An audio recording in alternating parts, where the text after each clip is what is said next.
Ang mga latest, ang mga trending, ano na ba ang mga happenings? Usap-usapan. Usap-usapan. Siksik sa kwentuhang magaan at masiglang talakayan ng mga paksang siguradong inyong kawiwilihan. Bawat usapin, magkabuluhan. Kaya people of all ages, kasali kayo sa Usap-usapan sa Radyo Pilipinas World Service.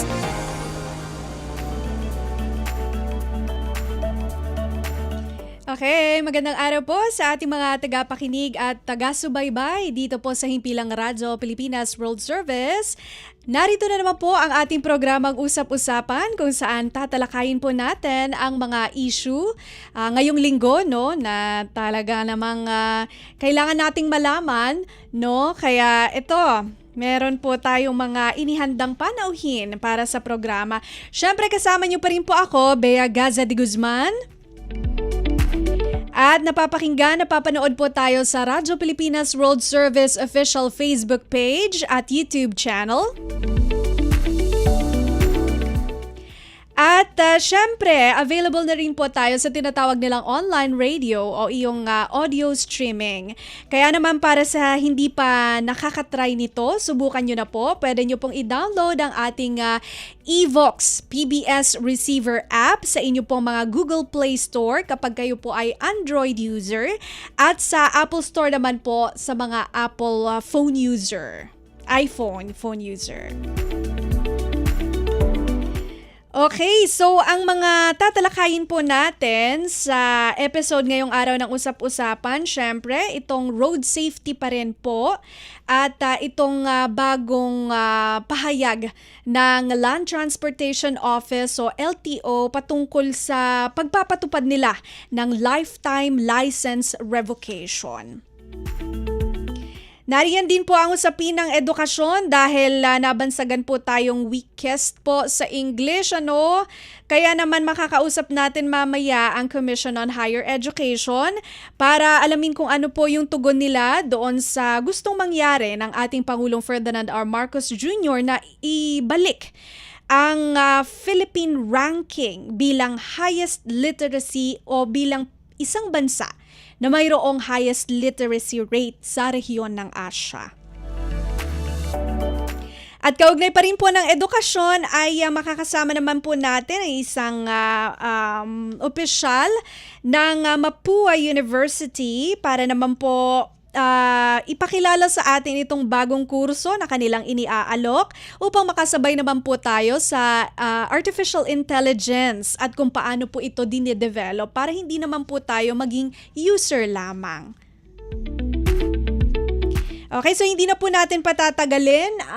Ready na po ang ating guest. Makakasama natin live via Zoom si Miss Miles Melia, isang Chief Operating Officer o COO po ng Drive Safe Philippines. Kaya kilalanin natin at pabatiin natin. Magandang araw po, Miss Miles, at maraming salamat po sa pagpapaunlak sa amin dito sa Radyo Pilipinas World Service.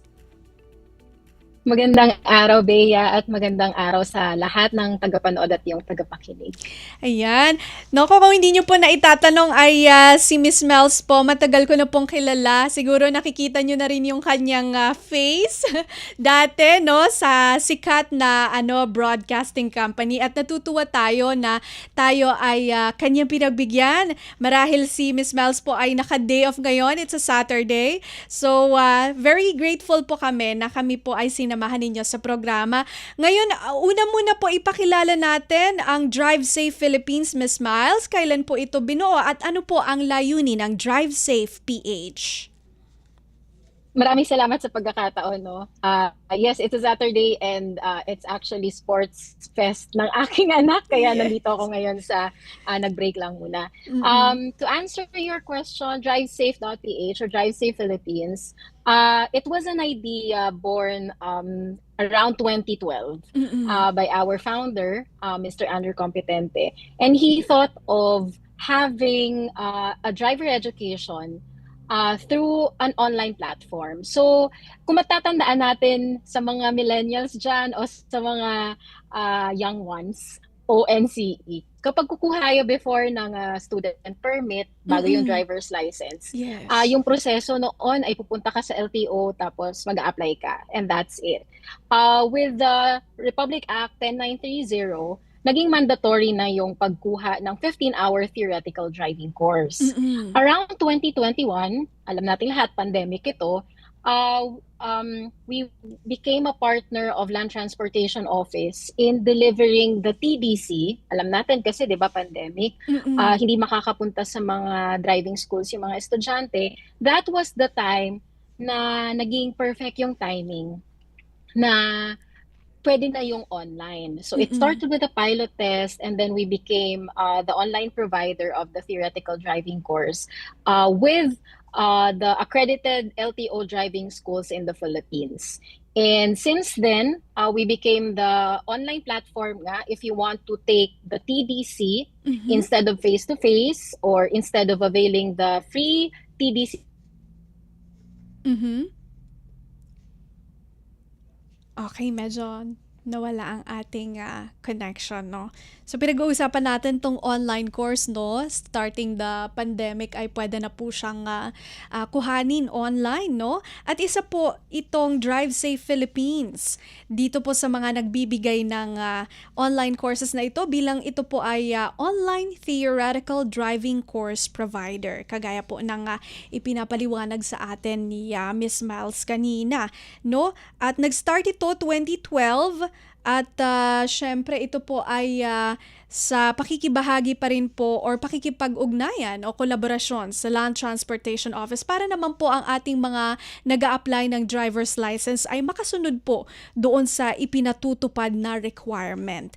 Okay, establish lang po natin ang ating communication line with Miss Miles para po maipaliwanag niya ito kasi mamaya doon tayo pa sa pag-uusapan nating mahalaga. Alamin natin kung anong posisyon ng Drive Safe Philippines dito po sa advocacy pa rin po ng road safety at ng safe driving. At saka, syempre, manghihingi tayo sa kanila ng mga tips, no? Siguro ito yung mga life lessons na tinatawag na rin kasi iba po yung mga itinuturo sa online courses nila and then iba po yung malalaman natin doon sa mga pakikipag-interact nila sa mga tinuturuan nilang mag-drive. Kasi meron po silang kumbaga campaign or advocacy sa online at doon talagang nakikipag-interact sila sa mga bagong drivers kung saan tinatanong doon kung ano yung mga hindi itinuro sa'yo sa online course, driving online course mo, no? Ayan, nagbabalik na si Miss Miles sa ating communication line. So, yes, Miss Miles, you were saying po kanina na around 2012 po nag-start ang Drive Safe Philippines and then you have a partnership po with LTO sa pag-provide po ng mga online driving courses. Tama po? Hello, Miss Miles? Hello? Ayun. Can you hear me? Yes, okay na po ngayon. Ayan, okay na. Ayan. Sige po, go All right, ahead. so we're just having technical difficulty. It's So okay. yeah, that was the start of DriveSafe.ph, and we are very grateful to be a partner of LTO and our partner driving schools in delivering not just quality but with road safe consciousness and safe driving consciousness sa ating mga kababayan. Dahil hindi Yes. biro po ang mataas na datos ng road crashes and attached road crash deaths sa ating bansa. Yan, dyan na tayo pupunta kasi Miss Miles, ito po ang tanong natin since ina-advocate natin ang safe driving, road safety, bakit po mahalaga ang pagkakaroon ng quality education sa pagmamaneho bukod po dun sa nabanggit ninyo na may mga road crashes po tayong na monitor? Bea, kasi yun nga ang nakakalungkot dito, ginagawa ng ating pamahalaan, ng LTO, ng mga partner stakeholders na gawing mas accessible ang quality driving education. Kapag ito kasi yung proseso na na-miss, hindi sapat na mayroon lang tayong kaalaman sa pagmamaneho. Mhm. Dahil buhay ang nakataya every time tayo ay nasa kalsada. Kung mapapansin natin, yung iba sasabihin nila, marunong na ako magmaneho, bakit pa ako mag-aaral? Pero yung namimiss dito, yung pagtuturo tungkol sa pasensya, pagtuturo sa papaano ba yung rules of the road, na kapag nakita mong double yellow line yan, hindi porket walang traffic enforcer dyan, kaya mo mag-overtake dahil walang nakabantay. Hindi dapat ganun kasi magiging siyang force of habit. And hindi lang yung skills ang pinag-uusapan sa pagmamaneho, yun nga yung attitude. Okay. And at the same time, you have the responsibility to ensure. Okay. Nawala ulit si Miss Miles.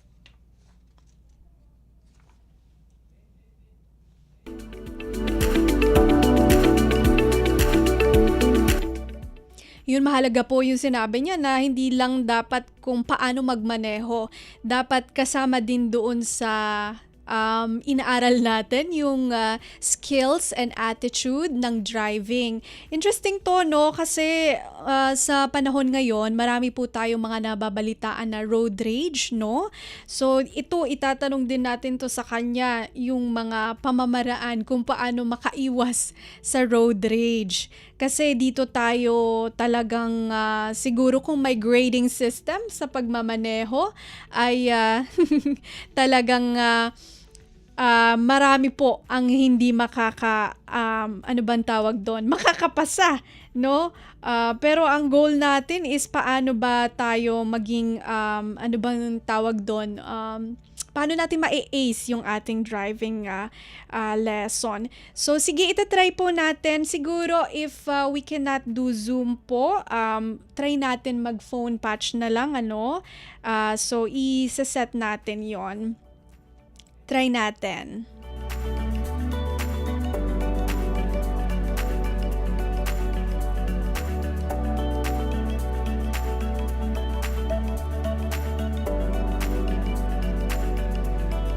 Okay. So, balikan natin si Miss Miles maya-maya, no? I-set na lang natin via phone patch na lang. So, we'll have a quick break bago po natin siya papasukin ulit.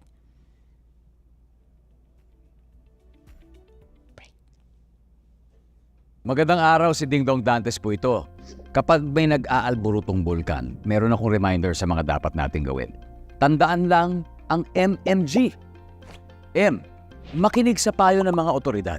Huwag na magpapaniwala sa sabi-sabi. Lalo na sa fake news. M. Mahinahon na lumikas.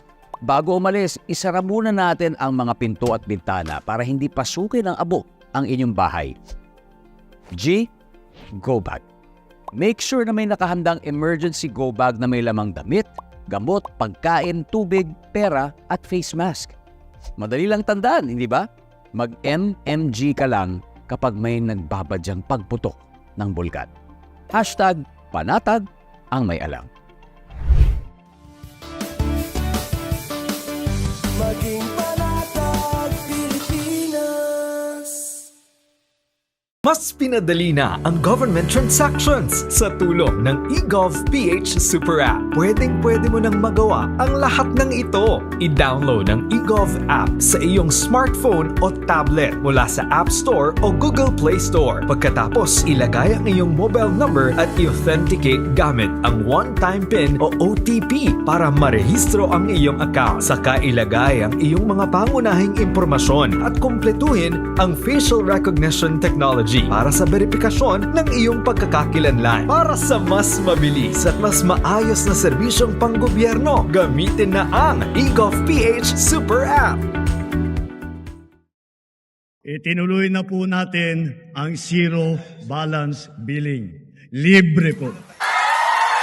Ibig sabihin, ang serbisyo sa basic accommodation sa ating mga DOH na ospital, wala nang babayaran ang pasyente. Po, ang dami pong challenge, hindi po namin alam kung saan namin kukunin, ganon, nag-iisip kung paano namin mababayaran. Siyempre po, masayang-masaya, super saya po dahil na zero billing po kami. Opo, malaking ano po talaga, malaking tulong po. Mabilis lang din po. bayad na ang bill ninyo. Uulitin ko, wala nang kailangan bayaran ng pasyente basta sa DOH Hospital dahil bayad na po ang bill ninyo. Naiyak ako kasi sobrang saya. Maraming salamat po, Mr. President Bongbong Marcos Jr. Hindi kami nagkamali ng taong ihinalal.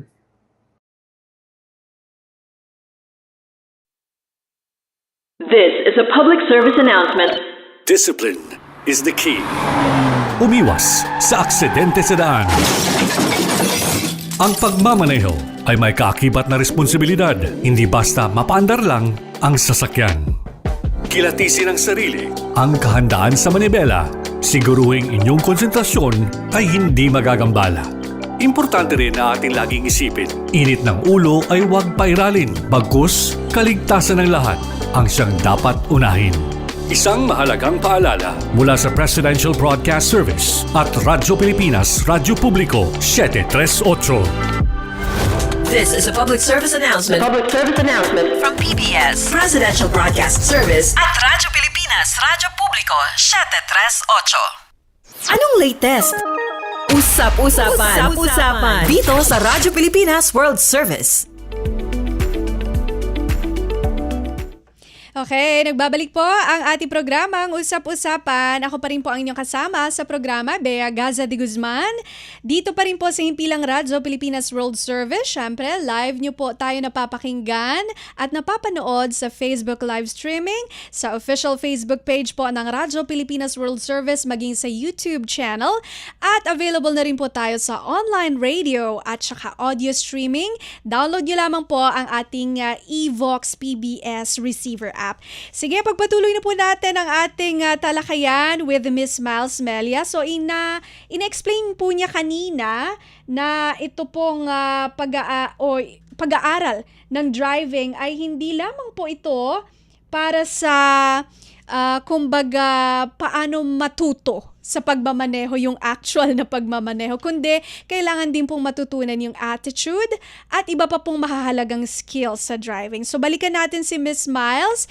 Hello, Miss Miles. Hello, Bea. Maraming salamat ha. Nagkakaroon lang tayo ng technical difficulty, but thank you so much for this opportunity. It's okay po. It's okay. No problem po. Eto nga, so nabanggit niyo po kanina na importante pong malaman yung attitude or matutunan ang attitude, tamang attitude and tamang skills. So, dahil ang Drive Safe Philippines po ay isang LTO accredited online theoretical driving course provider, ano po yung mga ini-integrate ninyo sa training courses para po yung ating mga nag-aaral sa pagmamaneho ay ma-imbibe din po yung tamang attitude at tamang skills sa pagmamaneho na talagang naisusulong po yung road safety and safe driving? So, the training, Bea, it's a 15-hour online course. It has videos discussing nandiyan yung traffic signals, of course, road rules, the laws of the road, which is very important na maintindihan ng ating mga kababayan, no? Kasi nandun yung kailangan maintindihan ng ating mga kababayan na kapag nagmaneho ka, nakasalalay nga dito yung buhay mo at buhay din ng ibang tao. Yung pagsunod sa batas sa pagmamaneho, hindi siya option. Kaya first lesson sa TDC or sa Theoretical Driving Course designed by Land Transportation Office Traffic Safety Division, that driving is not a right. It is a privilege. At kung sino yung mga Pilipino o sino yung mga tao na mabibigyan ng lisensya, they bear that responsibility kapag nabigyan ka nito. So, nandyan din, syempre yung sa mga batas, no, parang top of mind, ako bilang nanay din, nandyan yung, you need to really take wearing seatbelt seriously. It's not an option. It's not even, kasi sa mga sasakyan, di ba, kapag hindi ka naka-seatbelt, tutunog yung ibang mga sasakyan. Yung iba nilalagay sa likod, parang for compliance only. Yes. But it's there for a reason, and that's for our safety and the safety of our passengers. Second would be, emphasis on the value of having child safety seat. Okay. We explained thoroughly there its importance or the rationale of the law. Hindi siya para pahirapan lang yung mga kababayan natin na bumili ng sinasabi nga nilang mamahaling child safety seat. It's there for a reason also. And we have seen reports of road crash incidents na how this child safety seat can save the lives of the children. We have seen and we have heard reports of that. And also, how do you deal with other road users? Diba? Nandyan yung cyclists, nandyan yung pedestrians, nandyan yung PWD. So, it's a holistic approach when it comes to introducing the theories of driving, not just on the skills part, but also in realizing na hindi ka nag-iisa sa kalsada, hindi mo pag-aari ang kalsada. Once you are in highway man yan, barangay road, expressway, we need to understand that all of us should follow the rules of the road or else lives will be at stake. Maganda po. Yun. Yes, maganda po yung sinabi ninyo na yung pagkakaroon po ng driver's license ay a privilege at hindi po siya right. So, iko-connect ako na rin po dito kasi meron pong babala yung Land Transportation Office o LTO sa mga driver po na masasangkot sa road rage kasi di ba po napabalita nitong kamakailan lang dami pong mga road rage na nalalaman natin no sa social media and also sa ating news outlets. Maaari po bang ibahagi nyo sa amin kung ano po yung pananaw ng Drive Safe Philippines doon sa pagsasailalim po sa lifetime revocation of license or parang ihihinto na, hindi na sila i-issuehan yung mga masasangkot po sa road rage? Nako, Bea, suportado namin ang direktibang ito ng LTO laban sa road rage incidents. Kasi mahalaga na may pananagutan ang bawat driver sa kanilang asal sa kalsada.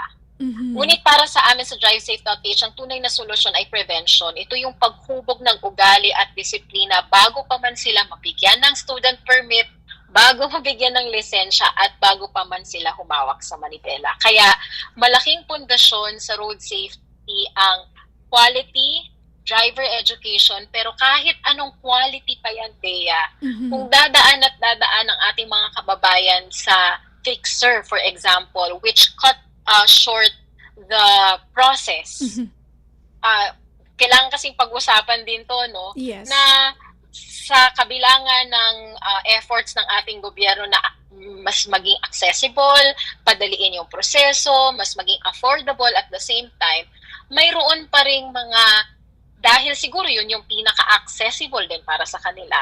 Or sabihin nating gusto nila nga ng mas madali pang proseso. They are sacrificing or compromising the process. Na imbis na sila talaga yung kumuha ng test, papakuha sa iba through the fixer. So let's not ever patronize that.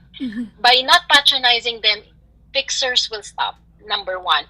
Number two, there are a lot of LTO-accredited driving schools who are really dedicated to offer quality driving education, and let's avail that. Magiging kasing indicator na hindi ka dapat bigyan ng lisensya kung wala kang pasensya. Kapag gusto mong madaliin nga yung proseso or at the same time, hindi mo dinaanan yung nararapat na proseso. Balikan lang natin yung lifetime revocation. I totally agree. And we at DriveSafety.ph, naniniwala kami na ito yung isa sa mga isa sa pinakamagandang gawin para masiguro na lahat ng lisensyadong driver talagang may responsibilidad, may sense of responsibility, marunong na mag-behave ng maayos kapag nagmamaneho, and at the same time, may malasakit sa kapwa nagmamaneho at road users. So for this, we really support LTO's approach or LTO's directive in this lifetime revocation. Walang poder o walang espasyo sa kalsada ang mga driver na mainitin ang ulo at yun nga, masasangkot sa road rage. Ayun, very well said, no, kay COO Miles Melia. Ito na lang, Miss Miles, kasi alam ko merong activity ang iyong anak, no? Kaya ang inyong final message po sa ating mga tagapakinig at taga-subaybay dito sa Radyo Pilipinas World Service kaugnay ng ating road safety campaign. Thank you, Bea. So, I will just share quick tips para makaiwas tayo sa road rage at manatili tayong ligtas sa kalsada, lalo na sa mga kapwa natin dyan, driver. Nasa probinsya ako, Bea, and every time talaga nasa Maynila ako, iba din yung feeling na magmaneho ka sa Maynila or sa mga urban areas. Pero it should be the same in the sense na alam mong kapag nabigyan ng lisensya, for example, ng LTO, marunong magpasensya at marunong din na magmalasakit nga sa kapwa natin mga driver. Hindi po karera ang kalsada. Hinga at pasensya, number 1. Number 2, iwasan yung pakikipagsagutan. Hindi kailangan manalo sa argumento. kung magkaroon man ng, yun nga, ng, di ba, hindi inaasahan, nakat ka ba, mga ganito. May nakita akong nag-viral sa TikTok na bago po akong driver, ano yung mga payo niyo sa akin, yung na hindi ko talaga makakalimutan doon. Ang sabi niya, kung halimbawa may mag-cut sa'yo, isipin mo na lang, baka nagmamadali siya o baka may kailangan siyang, yun nga, gusto kong sabihin yun, nasi CR, kaya nagmamadali siya, tawanan mo na lang o gawa ka na lang ng kwento, pero hindi ka maapektuhan sa actions ng iba. Pangatlo, planuhin yung ating biyahe. Kung hindi tayo nagmamadali, yung tipong hindi tayo nagmamadali para mas kalmado tayo sa pagmamaneho. Hindi agresibo at maging halimbawa tayo ng disiplina. Kasi when you have, for example, your children inside the car, tapos nakikita niya, initin yung ulo ni mama o initin yung ulo ni papa, magre-reflect din yun sa kanila sooner or later. Even our actions, it will reflect as well. So sa huli, tandaan po nating lahat, no, na mas mahalagang makauwi ng buhay kaysa makipagtigasan sa daan. At wala pong magandang maidudulot kailanman ang maging magagalitin at walang pasensya sa kalsada. So, relax lang po tayo. Ayun. Maraming salamat po sa napakagandang final message, no? Ang mahalaga ay makauwi ng buhay, no? Sana tumatak po yun sa ating mga tagapakinig. Thank you so much sa inyo pong oras. Sa ulitin po, Miss Miles. Maraming salamat, Bea. Have a great weekend sa inyong lahat. Sa inyo rin po. Thank you. Thank you.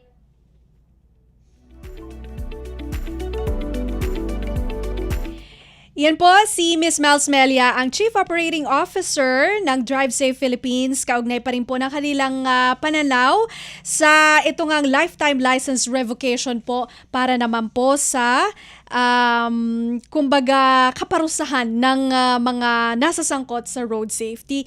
Sige, padaanin na natin ang ating second guest. Patungkol naman po tayo sa edukasyon, no? So, ready na po si Chairperson Agrupis yan. So, ready na siya. Makakasama po natin live via Zoom si Dr. Shirley Agrupis, ang Chairperson po ng Commission on Higher Education, OCHED. Magandang araw po, Chair Agrupis. Si Bea Gaza de Guzman po ito ng Radyo Pilipinas World Service. Yeah, good morning. Magandang araw, Bea. Magandang araw po at maraming salamat Radyo po. Pilipinas World Service. Yes. Thank you po sa pagpapaulak sa amin. Gayong alam namin it's a Saturday, baka it's your rest day po. Isang mabilis na update na lang po kasi nakita po namin na sa isang interview po ninyo or kumbaga talk ay nabanggit nyo po na weakest po ang mga Filipino students sa English, and also kaugnay nito meron pong pahayag si Pangulong Ferdinand R. Marcos Jr. na nais po niyang ibalik ang Pilipinas na magkaroon nung dati raw po ay tayo ang mayroong highest literacy rate sa Asia. Ano po ang masasabi ninyo dito? Paano po natin ito susuportahan sa CHED? Yeah, magandang araw, Bea, at salamat ulit sa pagkakataong ito para maipaliwanag ang datos na umutuhog sa ating hindi naman malaking problema, pero tama nga si Pangulong Marcos na dati tayo kasi ang tinitingala when it comes to English reading and writing communications. Pero sa datos kasi isa sa mga soft skills na nasabi ko noon na mababa tayo ay yung English communication na talaga naman siyang nakakaapekta sa ating functional literacy. So sa datos kasi, Veya, sinasabi dito na 7 out of 10 na mga Pilipino ay nakakabasa, pero 3 out of 10 ay nakakabasa, nakakaintindi, pero mababa ang pag-integrate niya sa daily life niya. That means that application, the skills in applying these readings ay hindi niya mai-apply sa daily life niya. That means comprehension is really very low. Ulitin ko ha, out of 10, 3 ang nakakabasa pero nahihirapan siyang mag-apply sa daily life niya, na 7 out of 10 na Pilipino ay mataas ang kanyang functional literacy. Okay. Dito po sa datos na ibinahagi ninyo, no, may possibility pa kaya na makamit natin itong goal ng ating current administration na maging highest literacy rate in Asia po, Chair? Yes po.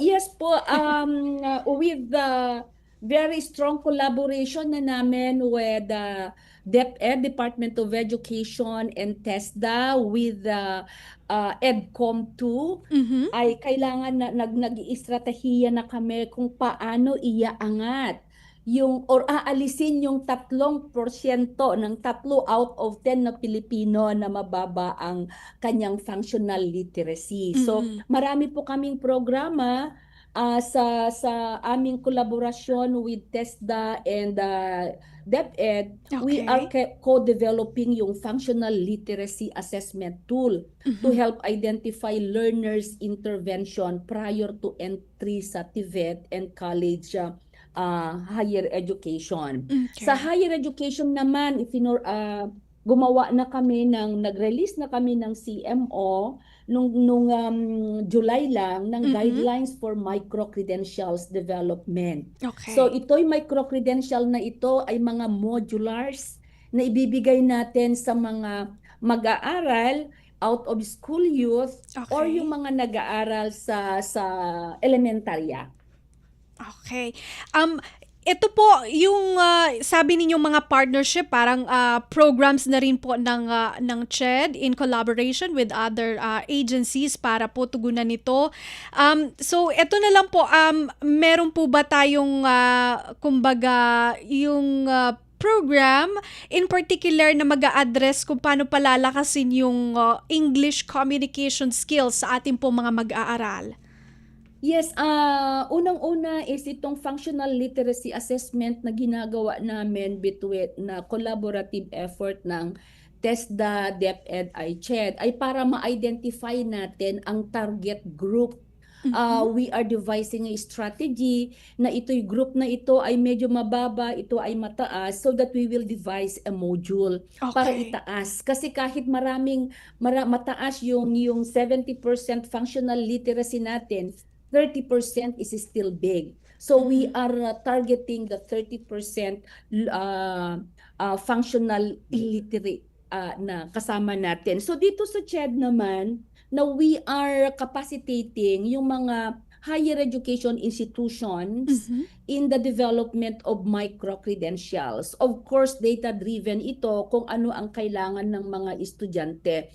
We just launched the National Roadmap for Global Competitiveness in Communication Skills, VEA. Now, this is dedicated to really upgrade the writing, not only in the writing and communication skills of our students, but integrate what they read in their daily life. Naku, napakaganda po niyan.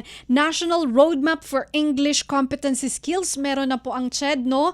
Talagang tutok na tutok ngayon para sana po ay ma-achieve natin itong dati naman pala talaga na tayo ang mayroong highest literacy rate sa Asia.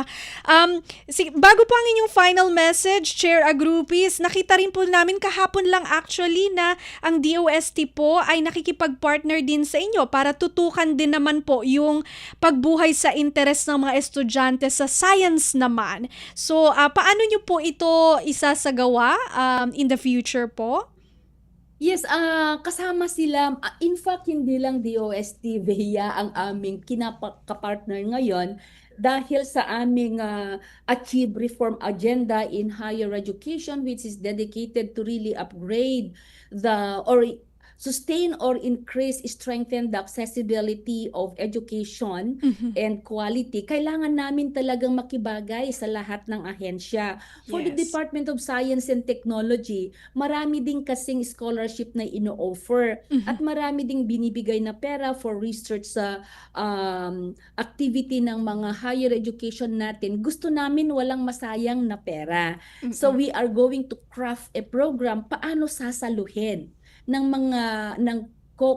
of the Commission on Higher Education yung mga nag-mature na technology. So DTI also is coming in, and then mga private sectors. In fact, we just met yesterday yung private sectors, and they are really willing to help us advance all these initial efforts that we have. Ayun, napakagandang mga programa, no? Hindi lamang sa English, kundi sa science na rin, no? Gusto nating i-encourage ang ating mga estudyante. Naku, sige po, we're running out of material time. Chair Agrupis, ang inyong mensahe na lang po sa ating mga tagapakinig at tagapanood dito sa Radyo Pilipinas World Service. Yes po, gusto ko lang pong i-reiterate that the Commission on Higher Education fully supports the national goal of strengthening literacy and learning outcomes in the Philippines. So naniniwala po kaming lahat, tayong lahat, ng education is central to national development. At buong puso po ang suporta ng CHED sa adhikain or wish ng ating Pangulo na itaas ang antas ng functional literacy ng bansa. Ayun, maraming salamat po, Chair Agrupis, sa inyo pong oras at sa uulitin po. Thank you po, ma'am. Thank you very much. Happy weekend to everyone. Happy weekend po, ma'am. Okay, nakausap po natin ang chairperson po ng Commission on Higher Education o CHED, si Dr. Shirley C. Agrupis, para po kanina ay ibinahagi niya sa atin itong ating programa patungkol sa English, literacy at ang partnership din nila sa DOST para naman pukawin ang interes ng mga estudyante sa science naman. Magkakaroon lang po tayo ng maikling break. Magbabalik po ang ating programang Usap-Usapan para naman po pag-usapan ang artificial intelligence at kung paano tayo makasabay sa pag-develop nito, hindi lamang sa paggamit. Magbabalik po ang Usap-Usapan makalipas ang ilang paalala. Mga kabataan, si Dingdong to. Meron akong tips na gustong i-share tungkol sa dapat nating gawin matapos ang pagputok ng bulkan. Kapag pinayagan ng makauwi sa inyong bahay, for sure, sunod-sunod na ang utos ng mga magulang natin yan. Pero, wait lang ha.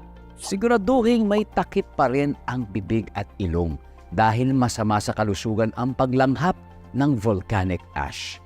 Walisin din muna ang mga naipong abo sa bubong, pinto at bintana bago ito basain. Bibigat kasi ang abo kapag nabasa ito. At syempre, huwag itapon ang abo sa kanal kasi naku, magbabara yan. O ngayon, alam mo na ha? Good luck na lang sa mga utos ng magulang mo. #Panatag ang may alam. Maging panatag Pilipinas. Paano nga ba mag-register para magkaroon ng schedule sa Bagong Pilipinas Presidential Action Center? Narito ang mga dapat gawin. Gamit ang iyong mobile device, pumunta sa eGovPH app. Pwede itong i-download mula sa Apple App Store o sa Google Play Store. Gumawa ng account. Ilagay ang email address, valid mobile number, pagkatapos ay makakatanggap ka ng one-time code sa iyong email. Gamitin ang code sa eGov app para sa verification ng iyong account at ng mga impormasyong ibinigay. Congratulations! Meron ka ng eGovPH app account. Pwede mo na ma-access ang iba't ibang serbisyo ng gobyerno kabilang ang mga serbisyo sa Bagong Pilipinas Presidential Action Center. Latest. Usap-usapan. Dito sa Radyo Pilipinas World Service. Nagbabalik po ang programang Usap-Usapan. Kasama niyo pa rin po ako, Bea Gaza de Guzman. Dito pa rin po sa Himpilang Radyo Pilipinas World Service. Andito na po tayo sa ikatlong bahagi ng ating palatuntunan at syempre i-welcome na natin. Kasama po natin live via Zoom si Dean Arnold Paglinawan.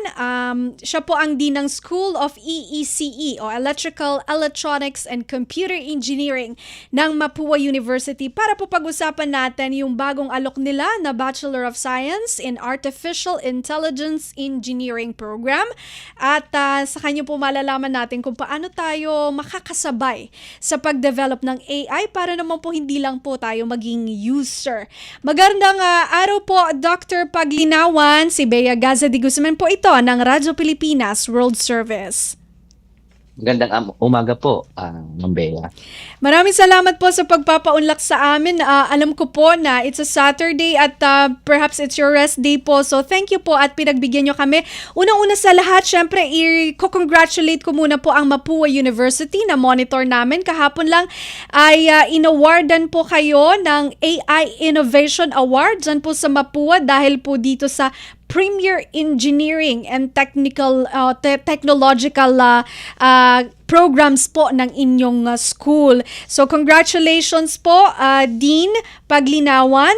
So ito na nga po ang aming katanungan kasi interesado po kami.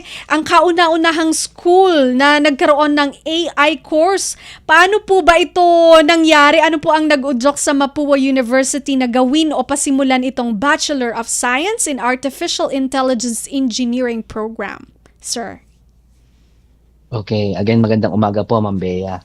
Ang naging inspirasyon po namin dito sa Mapua University para pasimulan itong Bachelor of Science in AI Engineering ay may tatlong pangunahing bagay. Okay. Una po, ang pangangailangan ng industriya. Nakikita po natin na halos lahat ng sektor ngayon ay gumagamit na ng AI para sa efficiency at innovation. Halimbawa, Yes. sa healthcare ay may AI para sa early disease detection, sa transportation, may smart traffic systems, sa business may predictive analytics. Pangalawa po, pambansang kaunlaran. Yes. Naniniwala po kami na hindi lang ito tungkol sa paggawa ng AI engineers para sa abroad. Ang layunin ay makapag-produce ng mga AI citizens na gagamit ng teknolohiya para sa mga lokal na hamon tulad ng disaster risk reduction, Yes. environmental sustainability at mga smart cities. At pangatlo po, ethical at responsableng paggamit ng AI. Ito po sa tingin ko ang pinaka-importante. Gusto naming hubugin ng mga estudyante na hindi lang maging magaling sa teknolohiya, kundi may malalim na pag-unawa sa ethics at social responsibility. Sa madaling salita po, ang programang ito ay bunga ng aming commitment na ihanda ang mga estudyante hindi lang po para sa global stage, kundi para maging leaders at innovators na makakatulong sa pag-angat ng Pilipinas.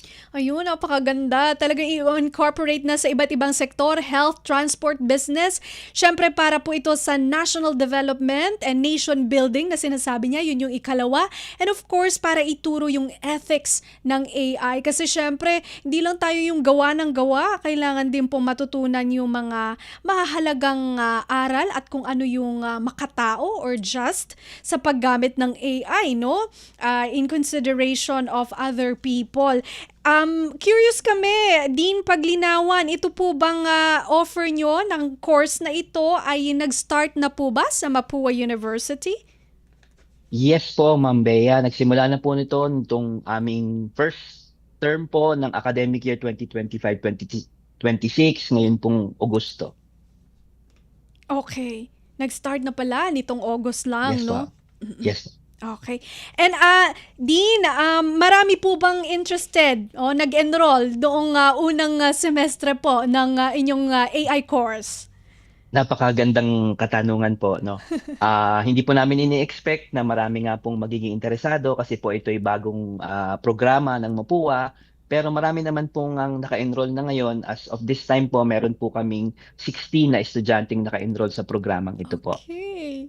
Yan, congratulations. At least marami pong interested. Talagang yung ating mga kabataan ngayon ay ito na ang kanilang bagong, kumbaga, path, no, na tinatahak ka. Kasi ito yung mga pangangailangan talaga. Maraming nakikreate na solutions and apps through AI na nakatutulong sa mga problema natin. Speaking of, ano po ba yung mga itinuturo sa, syempre ito ay talagang semestre, no? So, siguro a quick, overview ko ano po ba yung mga tinuturo sa Bachelor of Science in Artificial Intelligence Engineering program, sir.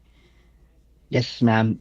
Ito po ay tungkol sa pagtuturo sa mga computer kung paano mag-isip at matuto gaya ng tao upang makatulong sa paglutas ng mga pang-araw-araw na problema.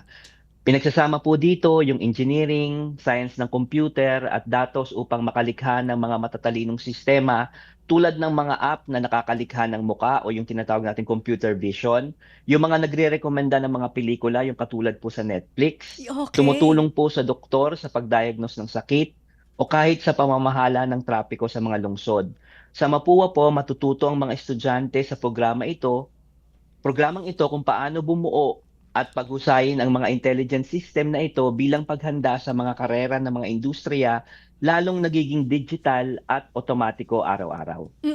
Dean, may nagtatanong dito kasi meron po kami mga OJTs from Technological Institute of the Philippines. Nagpapakita po sila ng interest, nagtataas ng kamay, may tanong daw po. Ilang taon daw po ang AI course ninyo? Mukhang mag-shift po Okay. yata ito.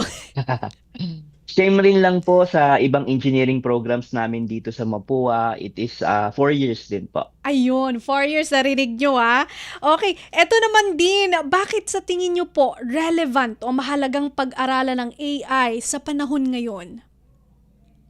Sa panahon po ngayon, mahalagang pag-aralan ng AI engineering dahil ang artificial intelligence ay isa na sa pinakamakapangyarihang teknolohiya na ginagamit sa iba't ibang sektor upang mapabuti ang serbisyo, mapabilis ang proseso, at makabuo ng mga matatalinong solusyon ng mga suliraning panlipunan.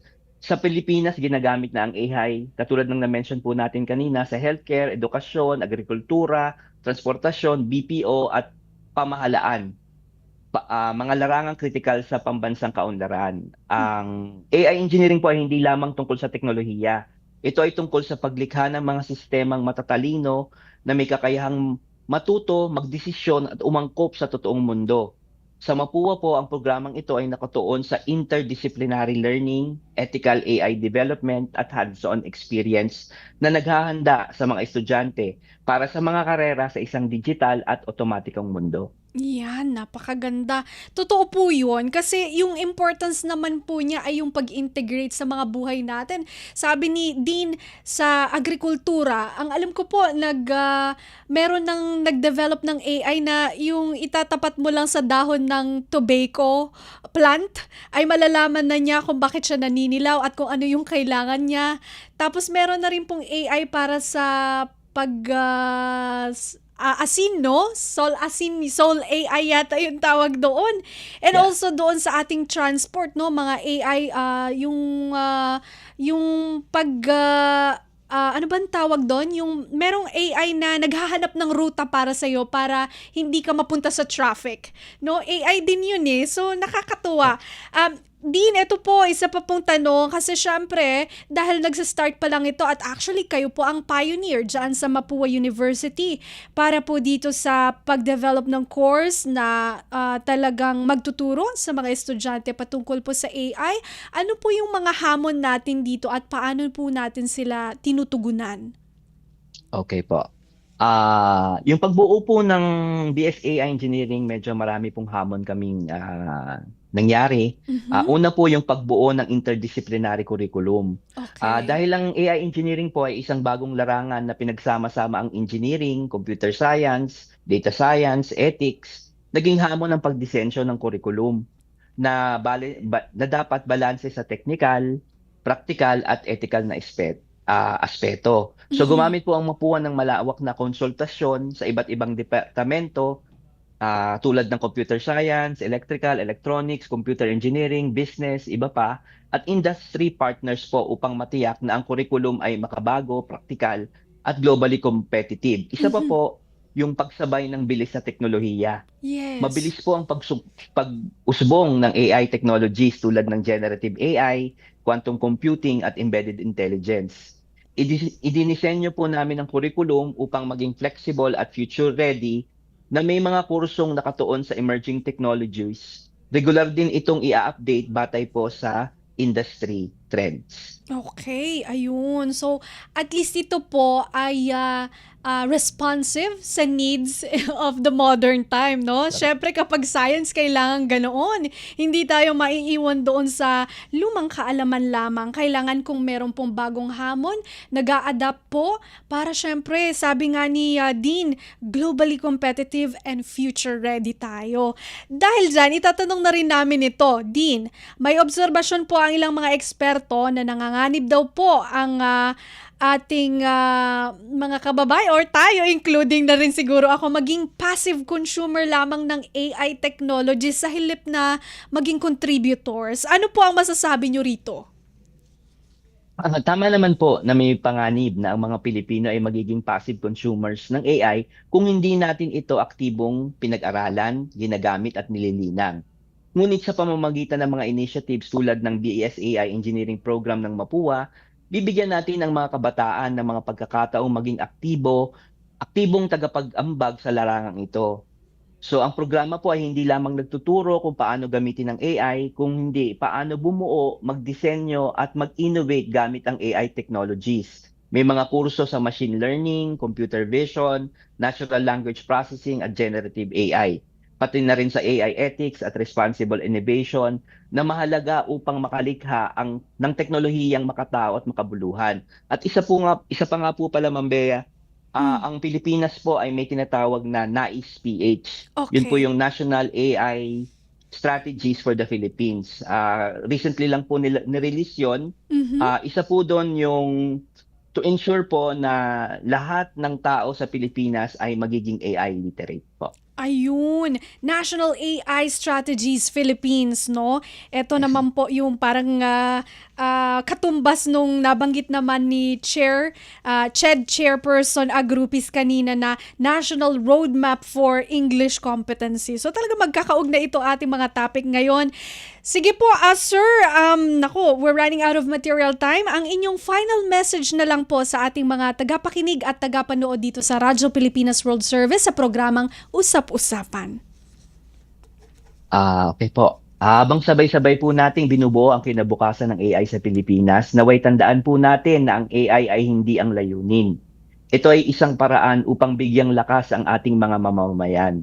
Sa pamamagitan ng edukasyon, pagtutulungan at malinaw na layunin, masisiguro natin na ang rebolusyong AI ay magiging isang pagbabagong Pilipino.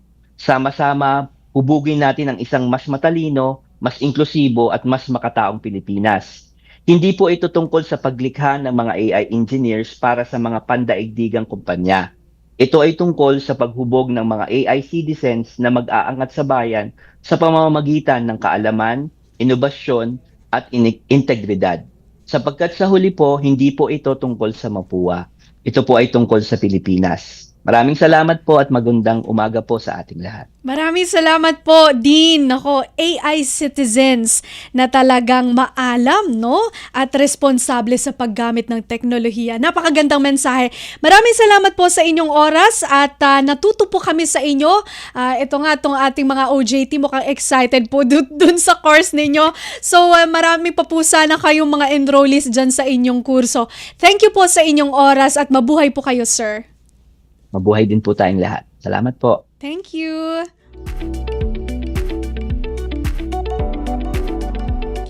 Okay, yan po si Dr. Arnold C. Paglinawan, ang Dean ng School of Electrical, Electronics and Computer Engineering o EECE ng Mapua University. Kanya pong ibinahagi sa atin ang bagong lunsad nilang Bachelor of Science in Artificial Intelligence Engineering program. Hindi lamang po ito para sa pag-promote ng sabi nga niya ay ng Mapua University, kundi ito po ay para sa nation building, pagpapaunlad po ng ating bansang Pilipinas at pagbibigay kaalaman po sa ating mga kababayang Pilipino, lalo na po yung mga kabataan na interesado po dito sa artificial intelligence at kung paano po ito ginagamit sa ating araw-araw na pamumuhay. Sige po, just in time ay siguro papasukin na lang po natin ang ating kilos pampanguluhan dahil nakatakda pong pumunta ang ating Pangulong Ferdinand R. Marcos Jr. sa Malaysia para po dito sa ASEAN, no? So narito po, pakinggan po natin ang kanyang departure speech. Mula sa Presidential Communications Office at Radyo Pilipinas, ito ang Presidential Live Event. Presidential Live Event. Yes, Luke Bersamin. Please sit down. Members of the cabinet and our hosts, are they here? Ayun. Oh, okay. The Pasay City Lone District Representative Antonino Calixto, Philippine Coast Guard Commandant Admiral Ronnie Hill Gavan, Major Service Commanders here present, the Philippine National Police Acting Chief Police Lieutenant General Jose Melencio Nartates, and of course First Lady Luis Araneta Marcos, my fellow workers in government. Good morning. I leave today for Kuala Lumpur to attend the 47th ASEAN Summit and related summits upon the invitation of Prime Minister Dato Seri Anwar Ibrahim. This year's chairship is held under the theme Inclusivity and Sustainability, which underscores our shared commitment to a region that is united, resilient, and is responsible for the needs and aspirations of the people of ASEAN. The Philippines fully supports Malaysia's chairship this year and its vision of an ASEAN that promotes meaningful and inclusive and sustainable development. At this summit, I will join fellow ASEAN leaders in reaffirming our commitment to ASEAN centrality as we navigate pressing regional and global challenges, including developments in the South China Sea, the situation in Myanmar, threats to regional peace and maritime security, as well as the far-reaching impacts of climate change, economic volatility, and transnational crime. I will continue to champion our advocacies in promoting an open, inclusive, and rules-based international order, and for the peaceful resolution of disputes in accordance with international law. I will also highlight the Philippines' commitment to rules-based multilateral trading system, a vital compass as we navigate today's complex geo-economic challenges. During these summits, we will also welcome Timor-Leste as the newest member of ASEAN. Further, Malaysia will be turning over the ASEAN chairship to the Philippines, marking the symbolic beginning of our term as chair. As always, our participation in the ASEAN Summit reaffirms our dedication deepening regional cooperation, and to advancing the well-being of every Filipino in the entire Southeast Asian community. The strength of ASEAN depends in the individual strength and prosperity of its members. Thus, we are strengthening our bureaucracy, making it more responsive, accountable, and transparent in serving Filipino people. The Department of Public Works and Highways continues to review projects and contracts and to file cases against those who have perpetrated corruption. In addition, DPWH has looked into the pricing of construction materials and found that several items like asphalt, steel bar, cement are overpriced by as much as 50%, and actually there are some egregious examples where it's even more than that. In order to ensure that the costs of DPWH will reflect the costs of the market and to ensure that the people's money is correctly spent, I have directed the DPWH Secretary to bring down the cost of materials by as much as 50%, which will result in savings in the capital outlay, spending of at least 30 to 45 billion pesos. This is money that we can use for services such as health, education, and food that our people desperately need.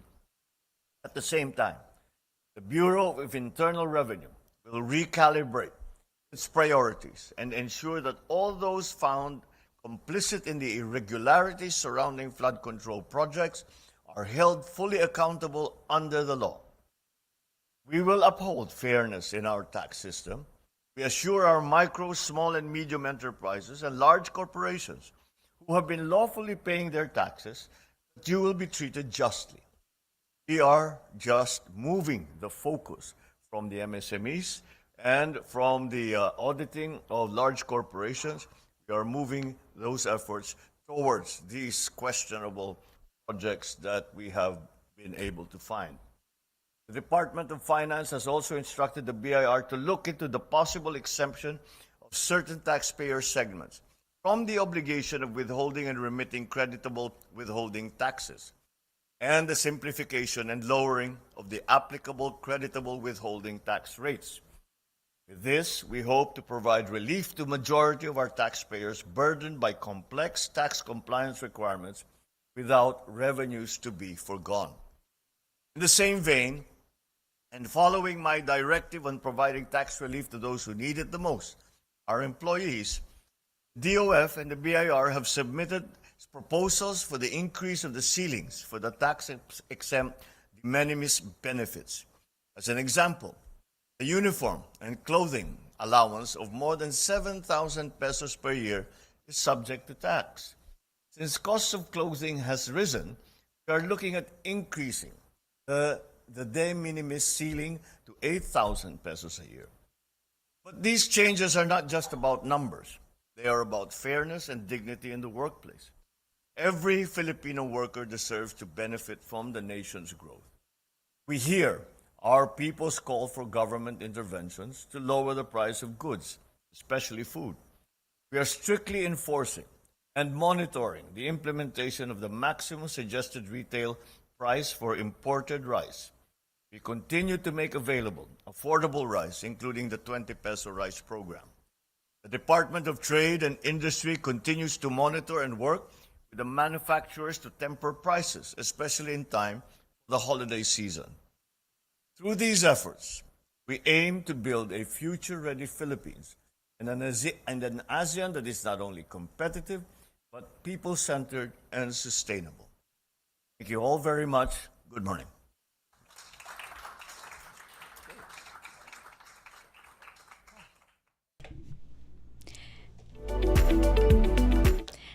At yan po ang naging bahagi ng talumpati ni Pangulong Ferdinand R. Marcos Jr. sa kanyang pagpunta dito sa bansang Malaysia para sa 47th ASEAN Summit and related summits. Abangan po natin ang kanyang magiging update sa bunga ng kanyang pagbisita sa official visit na ito sa Malaysia sa summit na ito. At bago tayo tuluyang magpaalam, syempre magpapasalamat muna po tayo sa ating mga nakasama sa technical side. Syempre kay Milo Jonella sa Master Control, sa ating pong Warcast Operator kay Hiro Lucero, at sa aking pong mga co-producer si Jerome Toledo at si Win Peñano, at of course ang ating mga OJTs po from Technological Institute of the Philippines o TIP. Muli ito po si Bea Gaza de Guzman. Syempre pahabol, thank you rin po sa ating mga naging guest, no? Maraming salamat sa kanilang oras. Muli ito po si Bea Gaza de Guzman at naway nanatili po kayo nakatutok sa ating mga programa dito sa Radyo Pilipinas World Service. Magandang araw. Anong latest? Usap-usapan. Dito sa Radyo Pilipinas World Service.